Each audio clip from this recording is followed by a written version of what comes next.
কখনো কখনো দুর্যোগের থেকেও বড় হয়ে ওঠে দুর্যোগের নামে তৈরি হওয়া গল্প। যে গল্পে থাকে কান্না, থাকে বঞ্চনা, থাকে হারিয়ে যাওয়া মানুষের দীর্ঘশ্বাস। সরকার সাধারণ মানুষের পাশে দাঁড়ানোর জন্য একের পর এক প্রকল্প চালু করে। অন্নপূর্ণা যোজনার মতো উদ্যোগের মাধ্যমে দরিদ্র মানুষের খাদ্য নিরাপত্তা নিশ্চিত করার চেষ্টা হয়। কিন্তু যখন প্রকৃত প্রাপকের হাতে সুবিধে পৌঁছয় না আর অন্য কারো ভাগ্য খুলে যায় রহস্যজনকভাবে, তখন প্রশ্ন উঠতে থাকে, সত্যিই কি সব সাহায্য সঠিক জায়গায় পৌঁছেছিল?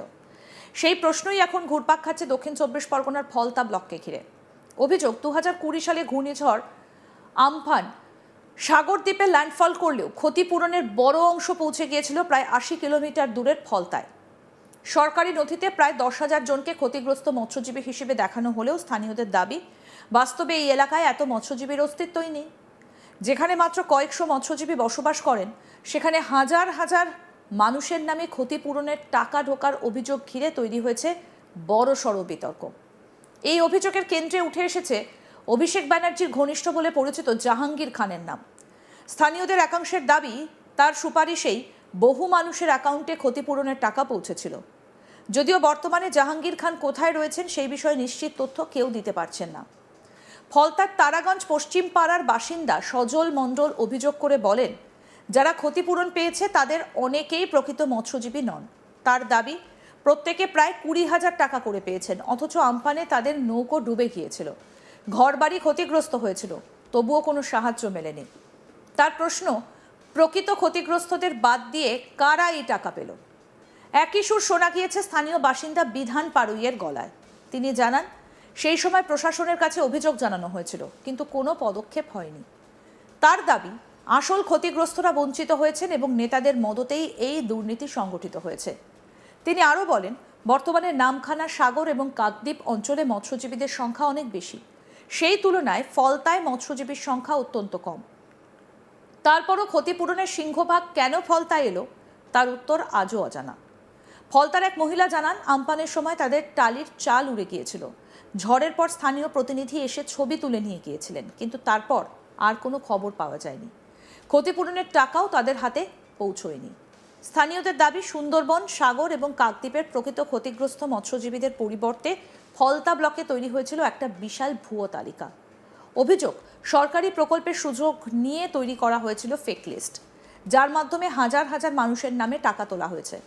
বিরোধীদের অভিযোগ, প্রকৃত মৎস্যজীবীরা কোনো সুবিধে পাননি, অথচ দুর্নীতির জালে কোটি কোটি টাকার ক্ষতিপূরণ অন্যত্র চলে গিয়েছে। আমপানের 6 বছর পর সেই প্রশ্নই আবার সামনে। দুর্যোগের নামে কারা পেল সাহায্য আর কারা থেকে গেল শুধুই অপেক্ষায়? আমাদের প্রতিনিধি প্রসেনজিৎ সাহা কি প্রতিবেদন তুলে ধরেছেন, আসুন দেখি। বছর 6 আগে দক্ষিণ চব্বিশ পরগনার সুন্দরবনের বুকে আছড়ে পড়েছিল ঘূর্ণিঝড় আমপান। যে আমপানের রেশ শুধু দক্ষিণ চব্বিশ পরগনার সুন্দরবন এলাকা নয়, আশপাশের কলকাতা শহরকেও কার্যত নাড়িয়ে দিয়েছিল। সেই আমপানে মৎস্যজীবীদের জন্য ক্ষতিপূরণের টাকা দেওয়া হয়েছিল সরকারের তরফ থেকে, কিন্তু অভিযোগ উঠেছে, যেখানে মৎস্যজীবীরা বাসই করেন না সেই সমস্ত এলাকার প্রায় 10,000 মানুষের অ্যাকাউন্টে এই ভুয়ো মৎস্যজীবীদের টাকা ঢুকিয়ে দেওয়া হয়েছে। আর এই অভিযোগ উঠেছে ফলতার তৃণমূল নেতা জাহাঙ্গীর খানের বিরুদ্ধে। জাহাঙ্গীর খানের উদ্যোগে এবং তারই নেতৃত্বে কার্যত এই মৎস্যজীবীদের জন্য যে ক্ষতিপূরণের টাকা এসেছিল সেটা ফলতা এলাকার বিভিন্ন মানুষের অ্যাকাউন্টে ঢুকিয়ে দেওয়া হয়েছে। দক্ষিণ চব্বিশ পরগনার সাগরে, কাকদ্বীপে, নামখানা, এই সমস্ত এলাকায় সবথেকে বেশি মৎস্যজীবী বসবাস করেন। এই এলাকাও আমপানে ক্ষতিগ্রস্ত হয়েছিল।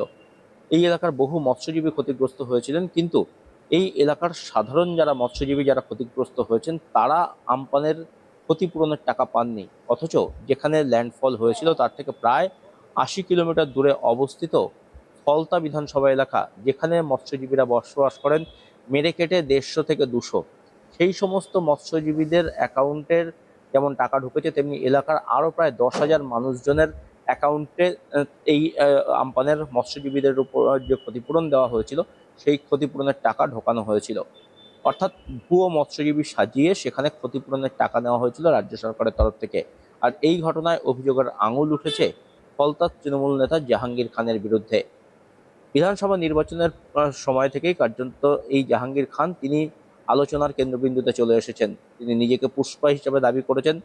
বিশিষ্ট encounter specialist IPS officer Ajay Pal Sharma এই জাহাঙ্গীর খানকে টাইট দেওয়ার জন্য কার্যত নির্বাচনের আগে হুঙ্কার দিয়েছিলেন, এলাকায় এসে টহলদারি করেছিলেন, তল্লাশি অভিযান চালিয়েছেন এবং তারপর এইখানে বিধানসভা নির্বাচন হয় এবং সেই বিধানসভা নির্বাচনে কার্যত জাহাঙ্গীর খানের বিরুদ্ধে এলাকায় সাধারণ ভোটারদেরকে প্রভাবিত করা, বিভিন্ন জায়গাতে ইভিএম টেম্পারিং করা সহ নানা অভিযোগ ওঠে, যে কারণে কমিশন ফলতা বিধানসভায় পুনর্নির্বাচনের কথা ঘোষণা করে না। সেই পুনর্নির্বাচন গত 21শে মে অনুষ্ঠিত হয়। সেই পুনর্নির্বাচনের ফল ঘোষণার আগে থেকেই কার্যত লাপাতা জাহাঙ্গীর খান। জাহাঙ্গীর খানের খোঁজ কোথাও মিলছে না, তিনি ফলতাতে নেই বলেই কিন্তু সূত্রের খবর। জাহাঙ্গীর খান কোথায় আছেন কেউ এই মুহূর্তে বলতে পারছেন না। আর সেই জাহাঙ্গীর খানের বিরুদ্ধেই কিন্তু আরও এক দুর্নীতির যে কিস্সা সেটা কার্যত ফাঁস হলো।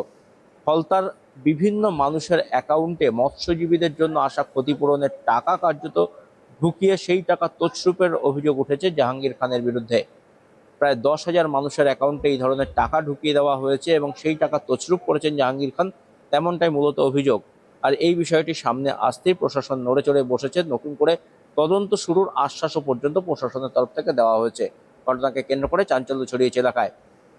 এলাকার সাধারণ মৎস্যজীবীদের যেমনটা দাবি, যারা প্রকৃত মৎস্যজীবীর যারা ক্ষতিগ্রস্ত হয়েছিল তারা কার্যত টাকা পাননি, টাকা পেয়েছে ভুয়ো মৎস্যজীবীরা, অর্থাৎ যারা মাছ ধরার পেশার সাথে যুক্তই নয় সেই সমস্ত মানুষজনের অ্যাকাউন্টে টাকা ঢুকিয়ে টাকা তছরূপ করেছেন তৃণমূল নেতারা এবং তার মাথা এই জাহাঙ্গীর খান, তেমনটাই কিন্তু মনে করা হচ্ছে।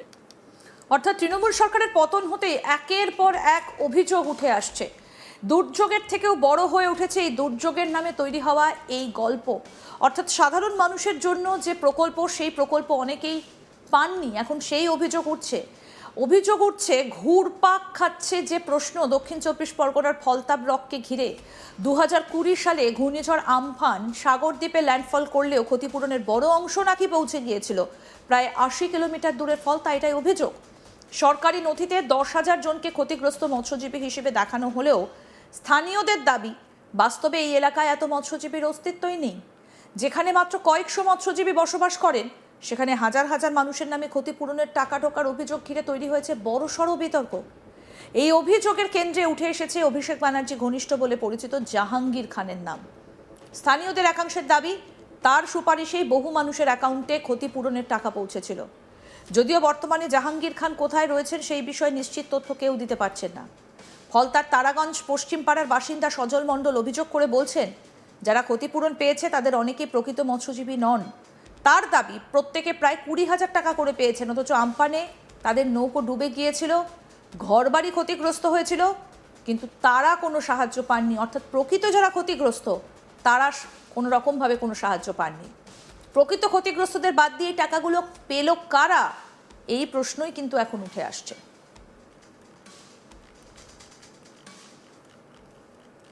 আরও আপডেট পেতে দেখতে থাকুন আজ তাক বাংলা, সাবস্ক্রাইব করুন।